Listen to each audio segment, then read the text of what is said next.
No next आते हैं हम लोग क्लासिफिकेशन ऑफ अमीनो एसिड्स में अमीनो एसिड्स को कई तरीके से क्लासिफाई किया सकता है। एक है उसके नेचर के हिसाब से क्लासिफाई करना, बेस्ड ऑन द नेचर के हिसाब से अमीनो एसिड 3 तरह का हो सकता है। इसको इस तरीके से समझिए। फर्स्ट टाइप जैसे कहेंगे neutral amino acid. Neutral amino acid का मतलब होगा एक ऐसा अमीनो एसिड जिसमें जितना COOH ग्रुप हो उतना ही NH2 ग्रुप हो। अगर ये दोनों इक्वल अमाउंट में हुआ तो ये हो गया न्यूट्रल अमीनो एसिड। वहीं पर ऐसा भी हो सकता है कि अमीनो एसिड एक एसिडिक नेचर शो करे, एसिडिक अमीनो एसिड।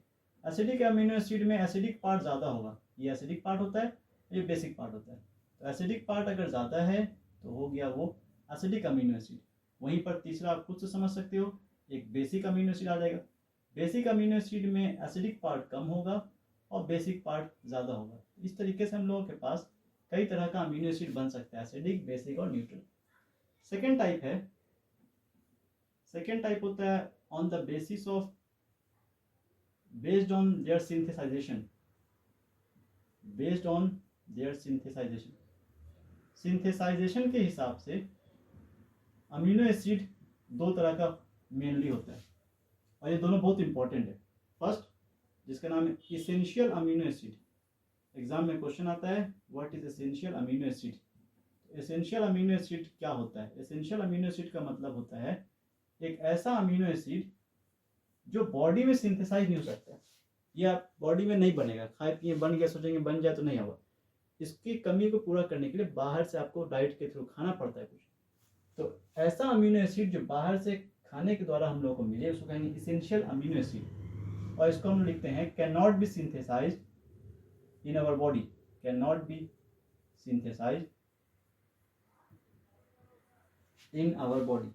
हम लोगों के बॉडी में ये सिंथेसाइज नहीं होगा। अब जो सिंथेसाइज नहीं हो रहा है उसका नाम है इसेंशियल अमीनो एसिड, और जो सिंथेसाइज हो जाएगा उसका नाम होगा नॉन इसेंशियल अमीनो एसिड। तो ये बहुत इंपॉर्टेंट पॉइंट होता है और याद रखने वाला पॉइंट है और इम्पॉर्टेंट भी होता है। तो नॉन इसेंशियल अमीनो एसिड को क्या कहिएगा? Can be synthesize. ऐसा अमीनो एसिड जो बॉडी में बन सकता है। तो बॉडी में जो सिंथेसाइज हो जाए वो होगा नॉन एसेंशियल अमीनो एसिड, और जो बॉडी में सिंथेसाइज नहीं हो रहा है उसको कहेंगे essential amino acid. Essential amino acid को खाने पीने के थ्रू हम लोगों को लेना पड़ता है। अब एक बात यहाँ पर रह गया, हम लोग लिखे थे अमीनो एसिड्स का पॉलीमर जो होता है उसको कहते हैं हम लोग प्रोटीन्स। तो उसको समझने के लिए एग्जांपल आपको हम यहाँ पर दे रहे हैं, इससे आप समझने की कोशिश करिए। थोड़ा देर पहले हम लोग लिखे थे ग्लाइसिन नाम का एक कंपाउंड। ग्लाइसिन ये होता है, इसको स्ट्रक्चर समझिए, C+O OH। और एक ले रहे हैं एलानिन। एलानिन ये होता है, एलानिन को ऐसे लिख रहे हैं CH2CH C+O OH, और यहाँ पर दे रहे हैं CH3। ये ग्लाइसिन है और ये एलानिन है। ग्लाइसिन का मतलब हो गया ये ग्लाई है, और एलानिन का मतलब हो गया ये एला है। इन दोनों की कॉम्बिनेशन से इसका OH और इसका H ये आपस में यूनाइट होकर के वाटर बन के बाहर हो जाता है। जब वाटर बन के बाहर होगा तो कुछ इस तरह का स्ट्रक्चर आपको देखने को मिलेगा कि C रहेगा और इस C के पास डबल बॉन्ड O रहेगा, और जो OH है वो हट चुका है और यहाँ से H हट चुका है, तो बचा क्या? NH आके इससे जुड़ जाता है। बाकी यूनिट जैसे था वो सही का वैसी रहेगा, C+O OH, और यहाँ रहेगा CH3 है यहाँ, तो यहाँ रहेगा CH3, और इधर का जो पार्ट है वो ऐसे रहेगा CH2NH2। अब ये जो चीज़ बना इसमें 2 चीज़ है, एक ग्लाइसिन है और एक एलानिन है। तो 2 अमीनो एसिड जब जुड़ता है तो उनका नाम लिखा जाता है उनके नाम के हिसाब से। जैसे ग्लाइसिन और एलानिन जुड़ा तो इसका नाम होगा ग्लाई एला, तो ये कहलाएगा ग्लाई एला। अब इसमें जो ये चीज़ है, ये बॉन्ड, इसको हटाइए, यहाँ दिखाते हैं। ये जो चीज़ है CONH, ये एक अमाइड है, और इस अमाइड लिंकेज को ही हम लोग कहते हैं पेप्टाइड लिंकेज। बहुत इंपॉर्टेंट पॉइंट है, एग्जाम का क्वेश्चन आता है व्हाट इज पेप्टाइड लिंकेज। इस पर हम शॉर्ट नोट्स भी बना चुके हैं, आप वहाँ भी देख सकते हैं। शॉर्ट वीडियो भी बना हुआ है पेप्टाइड लिंकेज पर। तो ये है पेप्टाइड लिंकेज। अब पेप्टाइड लिंकेज के हिसाब से हम लोग प्रोटीन समझ सकते हैं। पेप्टाइड बॉन्ड कैसे बना है? 2 अमीनो एसिड को जोड़ने से। 2 अमीनो एसिड को जोड़ते हैं जब हम लोग, 2 अमीनो एसिड को जब जोड़ेंगे तो 2 अमीनो एसिड के जुड़ने से जो एक नया ग्रुप बनता है उसको कहते हैं हम लोग डाईपेप्टाइड। डाईपेप्टाइड। उसी तरीके से जब इसमें हम लोग 3 अमीनो एसिड जोड़ेंगे तो 3 अमीनो एसिड को हम लोग कहते हैं ट्राईपेप्टाइड। ये कहलाता है ट्राईपेप्टाइड। और इसी तरीके से मान लीजिए 4 अमीनो एसिड को जोड़ दिया जाएगा तो 4 अमीनो एसिड जब जुड़ेगा तो बनेगा टेट्रापेप्टाइड। अब ये जुड़ता कैसे है? तो पेप्टाइड बॉन्ड के थ्रू। जैसे एक और मान लीजिए अमीनो एसिड हम जोड़ रहे हैं, सपोज करिए ग्लाइसिन ही जोड़ रहे हैं, ग्लाइसिन यहाँ पे लिख देंगे। तो इस पार्ट का OH और ग्लाइसिन पार्ट का H, H2O बन के बाहर हो जाएगा तो क्या बचेगा? NH, NH यहाँ जाके जुड़ जाएगा तो एक और पेप्टाइड बॉन्ड बन जाएगा और उसका नाम क्या होगा? ग्लाइसिन, एलानिन, फिर ग्लाइसिन है तो नाम होगा ग्लाई एला ग्लाई। अब उसमें 3 अमीनो एसिड है इसलिए उसका नाम होगा ट्राईपेप्टाइड। 4 होगा तो टेट्रापेप्टाइड। अगर मोर देन 10 है, more than 10 amino acids, 10 amino acid से ज्यादा अगर जुड़ा हुआ है तो ऐसे पेप्टाइड को हम लोग कहेंगे पॉलीपेप्टाइड। पॉलीपेप्टाइड। और ये एक बड़ा चेन हो जाएगा जहां पे 10-10 अमीनो एसिड लाइन से जुड़ा रहेगा। और यही अगर 100 से ज्यादा हो जाए, more than 100 amino acid, 100 amino acid अगर जुड़ा हुआ है एक के बाद एक के बाद एक, तो 100 अमीनो एसिड के जुड़ने से एक बहुत बड़ा मॉलिक्यूल बनेगा जिसको हम लोग पॉलीमर कहेंगे और वो पॉलीमर कहलाएगा प्रोटीन्स। तो अगर 100 से ज्यादा अमीनो एसिड जुड़ जाता है तो प्रोटीन होता है, which is for our interest.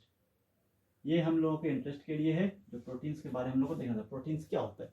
तो प्रोटीन्स 100 अमीनो एसिड से ज्यादा अमीनो एसिड जब जुड़ता है तो एक बहुत बड़ा पॉलीमर मॉलिक्यूल बनता है। उसी पॉलीमर मॉलिक्यूल को हम लोग कहते हैं प्रोटीन्स। अब ये प्रोटीन्स 2 तरह का हो सकता है, types of proteins.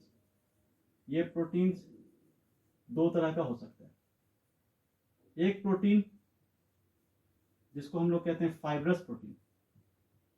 Fibrous protein क्यों कहते हैं इसको? इसका फाइबर लाइक स्ट्रक्चर होता है, फाइब्रस प्रोटीन। और दूसरा होता है globular protein. Globular protein. Fibrous protein एक ऐसा प्रोटीन होता है जो वाटर सॉल्युबल नहीं होता है। ये ऊल में और सिल्क में या हेयर्स में, हेयर में केराटिन नाम का एक प्रोटीन्स होता है। तो केराटिन एक फाइब्रस प्रोटीन होता है। उसी तरीके से मसल्स में मायोसिन नाम का प्रोटीन्स होता है। तो वो सब फाइब्रस प्रोटीन होता है और वो सब प्रोटीन वाटर सॉल्युबल नहीं होता है, वाटर में उतना अच्छे सॉल्युबल नहीं होता, मिक्स नहीं होता है। और ग्लोब्यूलर प्रोटीन्स एक ऐसा प्रोटीन होता है जो वाटर सॉल्युबल होता है, पानी वाटर में मिक्स हो जाता है। और मिक्स हो जाता है तो कभी कभी यूरिन एक्सेस हो जाने का यूरिन के थ्रू बाहर भी आता है। जैसे यूरिन के टेस्ट में आपको मिलेगा चीज़, आप कई बार यूरिन टेस्ट करवाइएगा तो यूरिन टेस्ट में देखिए लिखा रहेगा एल्ब्यूमिन्स। तो जो एल्ब्यूमिन्स है वो एक तरह का ग्लोब्यूलर प्रोटीन्स होता है। अब एल्ब्यूमिन्स अगर एक्सेस हो रहा है यूरिन में तो, या ट्रेसेस अमाउंट में भी है तो ट्रेस में भी मतलब इनिशियल स्टेज में, और ज़्यादा अमाउंट में आ गया तो बहुत डेंजर है। तो आपको तुरंत मेडिकल चेकअप कराना चाहिए और वहाँ पर इसमें डॉक्टर से एडवाइस देना चाहिए। तो एल्ब्यूमिन प्रोटीन्स ये यूरिन में आ जाता है तो ये किडनीज के लिए डेंजरस होता है, वहाँ पर ट्रीटमेंट का ज़रूरत है। तो क्यों आ जाता है? क्योंकि एल्ब्यूमिन्स एक तरह का वाटर सॉल्युबल प्रोटीन्स होता है। तो ग्लोब्यूलर प्रोटीन्स वाटर सॉल्युबल होता है। ग्लोब्यूलर प्रोटीन्स में हम लोगों का एक एल्ब्यूमिन कॉमन एग्जांपल है, एक उस तरीके से इंसुलिन है। ये सब वाटर सॉल्युबल प्रोटीन्स होता है। और ये वाटर इनसॉल्युबल प्रोटीन्स होता है जो वाटर में सॉल्युबल नहीं होता है। जो वाटर में सॉल्युबल नहीं है यूरिन के थ्रू बाहर नहीं आएगा। और इसी को फिर हम लोग एक स्ट्रक्चर के टर्म में एक बार और देखेंगे। पहले इतना को नोट कर लीजिए, थोड़ा जगह चाहिए तब सीखते हैं।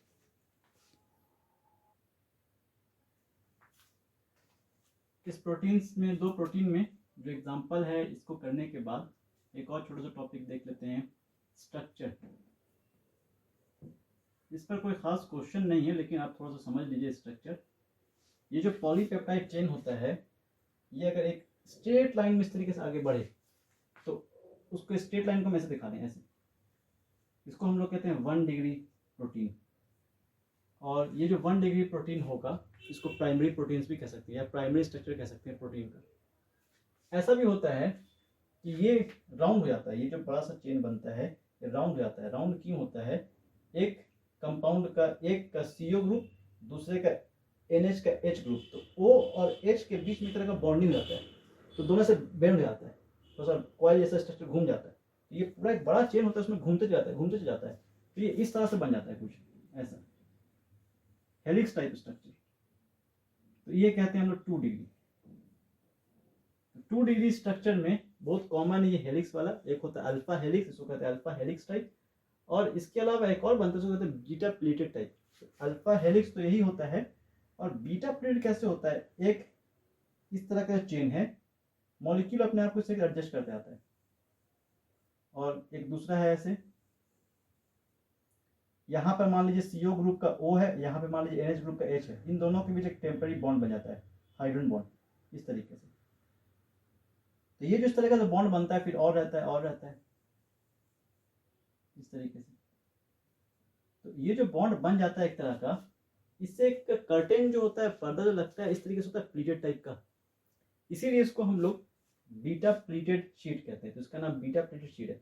और अगर इस तरीके से coil round coil like structure रहे, हेलिक्स टाइप का घुमा घुमा हुआ, तो इसको कहते हैं अल्फा हेलिक्स स्ट्रक्चर। तो ये 2 डिग्री और 1 डिग्री स्ट्रक्चर होता है प्रोटीन्स का। फाइब्रस प्रोटीन में जो भी डिग्री का प्रोटीन है उसमें जो स्ट्रक्चर वो पैरेलल रन करता है, पैरेलल। अगर मान लीजिए यही चेन पैरेलल है ना एक दूसरे से, तो ये जो स्ट्रक्चर है ये आपको दिखेगा फाइब्रस प्रोटीन में।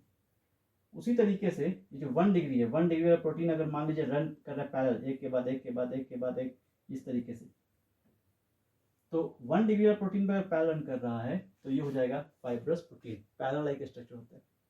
कॉइल भी अगर इस तरीके से पैरेलल है, एक के बाद एक, ये इस तरीके से है, एक तरीके से है, फिर एक तरीके से ऐसे, तो कॉइल लाइक स्ट्रक्चर भी अगर पैरेलल रन कर रहा है तो भी हो जाएगा फाइब्रस प्रोटीन। और 2 डिग्री के अलावा एक आता है 3 डिग्री। 3 डिग्री कैसा होता है? यही कॉइल ऐसे राउंड हो जाता है, इस तरीके से मुड़ जाता है। अगर मुड़ करके वो इस तरीके का स्ट्रक्चर बनाता है, ये तो इतना ही दिखा रहे हैं, ऐसे घूम के फिर अगर ऐसे हो गया फिर ऐसे हो गया, तो अगर ये पैरेलल टाइप से रहा, ये स्ट्रक्चर अगर पैरेलल टाइप से रहा, एक यूनिट दूसरा यूनिट तीसरा यूनिट, तो वो हो जाएगा फाइब्रस प्रोटीन में। और अगर यही स्ट्रक्चर घूमते घूमते घूमते घूमते एक बड़ा सा 3D शेप दे दिया, तो 3D शेप वाला प्रोटीन हो जाएगा ग्लोब्यूलर प्रोटीन। एक ही तरह का अमीनो एसिड में इस तरह का अगर चीज होता है तो उसमें 2 पॉसिबिलिटी है, फाइब्रस प्रोटीन भी बनने का, ग्लोब्यूलर प्रोटीन बनने का। मतलब 3 डिग्री स्ट्रक्चर जिसको टर्शरी स्ट्रक्चर कहते हैं, वो दोनों बन सकता है, फाइब्रस टाइप भी और ग्लोब्यूलर टाइप भी। 2 डिग्री 1 डिग्री से ही मेन 3 डिग्री हो रहा है। और जो लास्ट है quaternary type structure, 4 degree structure. 4 degree structure में अलग अलग तरह का अमीनो एसिड आकर के मिल जाता है, और अगर अलग अलग तरह का अमीनो एसिड मिल करके वो भी एक तरह का शेप दे रहा है, तो भी एक तरह का ग्लोब्यूलर प्रोटीन ही होता है।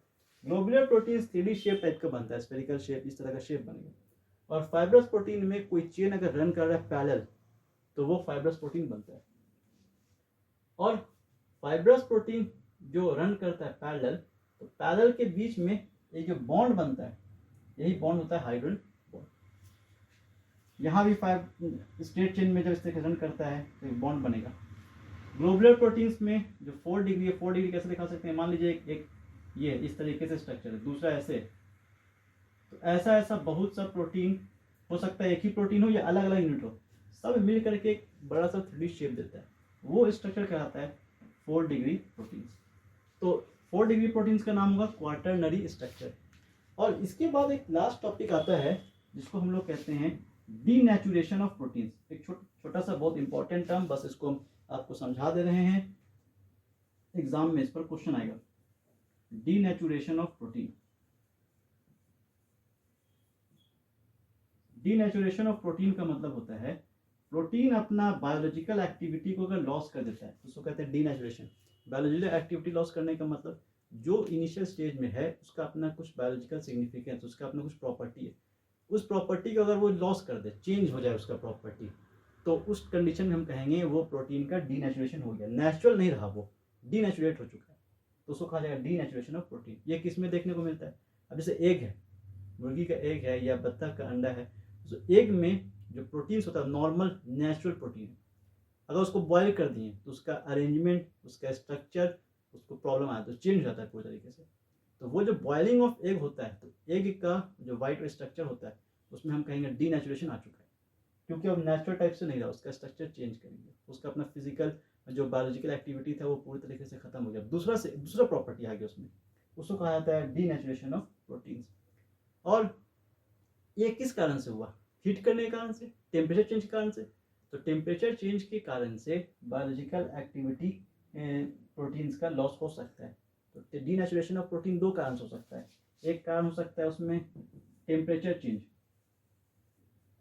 चेंज से हो सकता है, और एक हो सकता है पीएच चेंज। तो पीएच चेंज से भी हो सकता है। अब जैसे पीएच चेंज का एग्जांपल में किसके आप रख सकते हैं? कर्डलिंग ऑफ मिल्क का, दूध का दही में कन्वर्ट होना। थोड़ा सा उसमें अगर जामुन टाइप चीज़ मिला दें तो दूध जो है दही में कन्वर्ट होना स्टार्ट हो जाएगा। अब जब दही में कन्वर्ट होना स्टार्ट हो रहा है वो, तो आप सोचिए उसमें उसका क्या चीज़ हो रहा है? खट्टापन आ रहा है। खट्टापन आ रहा है तो उसका पीएच चेंज कर रहा है। तो दूध का जो अपना प्रोटीन है, उस प्रोटीन का जो अपना नेचुरल टेंडेंसी था, जो नेचुरल उसका एक्टिविटी था, नेचुरल सिग्निफिकेंस था, वो अब खत्म हो जाता है। और खत्म होने का मतलब होता है वो नेचुरल नहीं रहा, डीनेचुरेट होते जा रहा है, वो दूसरा चीज़ बनते जा रहा है।